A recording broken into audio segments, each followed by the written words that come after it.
এসে পড়েছি স্পটে। জায়গাটা এত ভালো, অনেকটা বড় জায়গা। আমরা যেখানে বসলাম মানে গরমের জন্য তো খুব চিন্তা পড়ে যায় না, তো যে জায়গাটায় বসেছি অনেকটা লম্বা, বেশ খোলামেলা, মানে বেশ সুন্দর, বাতাসও বইছে ভালো। আমাদের মিউজিশিয়ান ভাইরা, হ্যালো হ্যালো হ্যালো হ্যালো দিদি, ব্লগার দিদি বলে, কই ব্লগার দিদি? হ্যাঁ, অনেকদিন পর, আজকে অনেক মাস পর ধর্মনগর থেকে একটি মিষ্টি মেয়ে এসছেন, যে লোকগান বাউল গান করে ত্রিপুরায় যথেষ্ট নাম করেছে। তার সাথে আজকে আমার অনুষ্ঠান। ওর নাম হচ্ছে মৌসুমী, ভীষণ ভালো গান করে। মৌসুমী গাইছে, এরপরে আমি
সবার পারফরমেন্স শেষ, এইবার পালা হচ্ছে সৌমেনদার।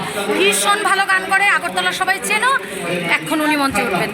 প্রোগ্রাম শেষ করার আগে কমিটির অনুরোধে আমাকে আরও একবার উঠতে হয়েছে। আমরা প্রত্যেকেই উঠে একটা একটা করে গান করেছিলাম। কেমন লাগলো ব্লগটা তোমাদের কমেন্টের আশায় রইলাম।